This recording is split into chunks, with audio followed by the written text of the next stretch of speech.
Hi everyone, welcome back to my channel. For those of you that are new here, my name's Kate, and every Friday I normally bring you a book review, but I've got something slightly different for you today, if you can't tell from the title.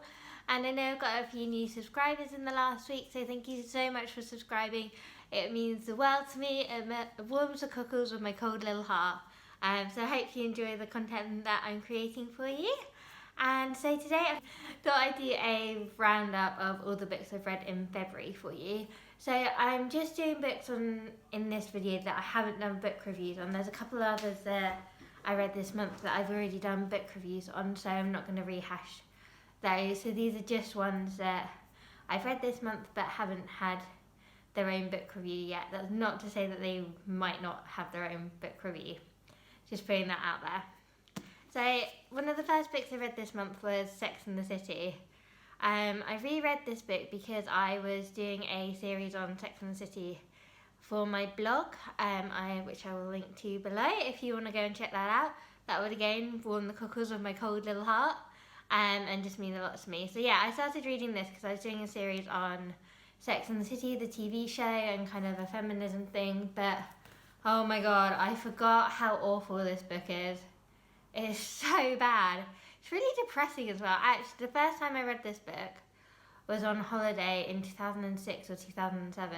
And I remember reading it and just being really depressed, which is not what you want when you're on holiday. The only good thing about this book is the way it describes Samantha. She's described as a 40-something film producer who walks into That's Not More Samantha Jones and what is. And just a little, I guess a warning or spoiler, however you want to do it with this.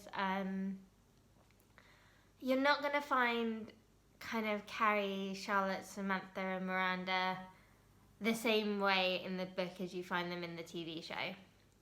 So just be warned with that. They're not, and it's a bit depressing. So if you're not in a good headspace, I would just, I'd give it a miss, to be honest. To be honest, I'd give it a miss anyway. The TV show is much better from series 2 onwards anyway. And then one of the other books I read this month is called Elizabeth is Missing.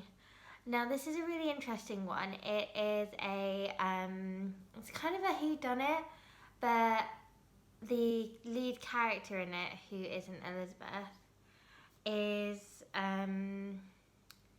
called Maud. Sorry, I forgot her name for a second. She's called Maud. And she's an older lady. She's got dementia, so she has problems with her memory. And so it's trying to piece together things. She writes things down on notes and stuff. So I will say that the writing in it is a bit disjointed. It took me quite a while to get through, even though it's quite a slim book. I bought this the last day that the shops were open. So that's how long it's taken me to read it, just because it's a bit disjointed. But I really do say it's worth persevering because there's almost 2 missing person stories in one with this. It's really interesting. The flashbacks, I would say, are the most interesting part of this book. And again, it is a bit disjointed because Maud has memory problems. So there's things, like it's not a linear narrative. There's cuts backwards and forwards and things. So it's a bit disjointed. As I said, it took me a while to finish it, but I definitely think it's worth persevering with.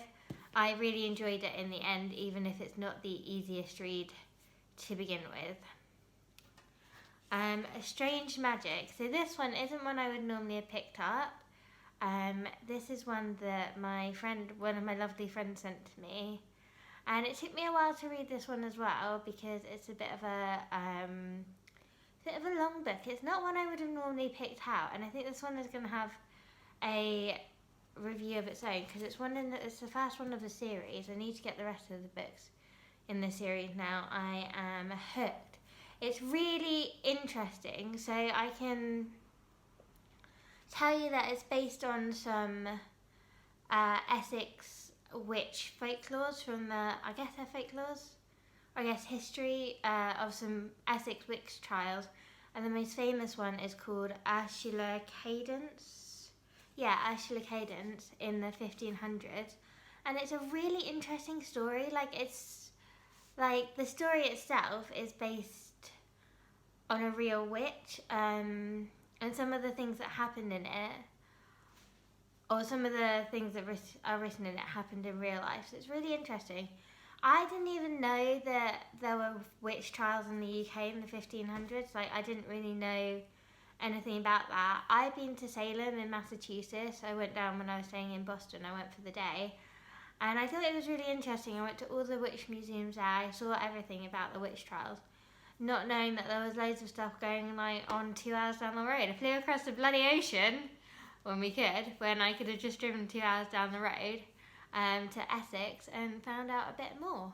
So that was really interesting, and it's just a really interesting thing. Although I will say towards the end, possibly don't read this at night towards the end, because it's obviously witches and I found it kind of got into my dreams a little bit at night. This one was a really interesting read for me because I am kind of into witches and all that kind of spiritual stuff. Like, it's something I find really interesting, and star signs and all of that. Like, I definitely believe in magic, and I know how to practice Reiki. But yeah, I just found it really interesting, and I don't know why I hadn't come across these books before. And yeah, as I said, it's not necessarily something I would have picked up, but I'm really fascinated by it now. If anyone's read it and wants to just have a chat with me about it, please do let me know in the comments. I will link to all my socials as well. Obviously I've talked to my friend who sent it to me, but she's read it a million times now, so she's not really in this, just finished it, kind of soaking it all in. And there's also some stuff in there about some true things that happened about in the county where I live, in Surrey, down in the Surrey Hills. So I googled that as well. It's just all fascinating because I didn't think Surrey was that interesting. I didn't really think we had much of a hippie, spiritual culture, but apparently we do. So that was really interesting. I don't know if you can tell, but I really enjoyed Strange Magic. It really got me thinking. It's a fiction novel, but it is based around some true events. But yeah, it's really interesting. Really recommend it if you're into that. There we are. And one of the last books I read this month was A Feast for Crows. It's one of the Game of Thrones books. I think it's the fourth book in the series. I thought it was the fourth book, and it does look like a beast. And you're going to look at me and say, Kate, how did you read that in the not even 28 days of February yet, when you've read all these other books? I'm going to put a disclaimer here and say that I skipped some of the chapters in it, and I have read it before. I've read all the Game of Thrones books, and I might do a series of videos on them because I really love that book series, and I might want to talk about it at some point. But yeah, so I was watching Game of Thrones one night, late at night on Sky Atlantic, and it's a series that's based on A Feast for Crows. So I think it's the 5th series. Like, the series and the series don't quite match up. And yeah, I just wanted to read those bits that was in this episode that I was watching. And I always skip the Daenerys chapters in the book because I know what happens, thanks to the TV show. And I just don't like Daenerys as a character. I find her quite boring. I skipped some other characters' chapters as well. I was mostly reading the Sansa ones in these because, spoiler alert, I guess. I'll do a timestamp and the spoiler alert.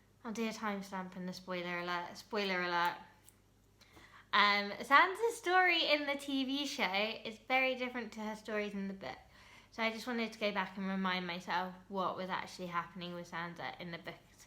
At this point, I'm trying to go back and remind myself what was actually happening with Sansa in the books. At this point, I'm trying to put the books away for a minute until I eventually get those last couple of books from from George Martin. If you're watching GRRM, please do write that last couple of books. I'm desperate for them. But yeah, I just so it's basically just a refresher and just to remind me of it. And then the last book I read. So I'd already previously listened to this as an audiobook before Christmas, and I loved it so much that I decided that I wanted to actually read the physical book. It's one of those books that's just going to stay with me forever. and ever. It's going to be one of those books that I go back to time and time again. And that is The Midnight Library by Matt Haigh. This is definitely going to get its own review because it's just stayed with me, and it's going to stay with me. And it's just one of those books. Apparently, I was listening to Matt Haigh on a podcast recently. I'll link to it below if anyone's interested. That Dolly Parton keeps this book on her bedside table next to her Bible. So if that is not an indication of how good it is, then I think magic. I think both of those will have their own videos at some point as well. Maybe in the next few weeks there'll be the book reviews, because I haven't finished reading anything new yet. Yeah, and like The Midnight Library, it's about Nora Seed, and she finds herself in between life and death, and in between life and death there is a library. And I think it's one of those books that just is going to stay with everyone. And it's really about I guess, regrets, and, you know, maybe just knowing that the path not taken is the right one. You know that regrets are there, and that, without doing spoiler, that regrets aren't necessarily regrets for a reason, if that makes sense. I'm not a big person on regrets anyway, but it's just a really interesting, it just makes you think, and regrets for a reason, if that makes sense.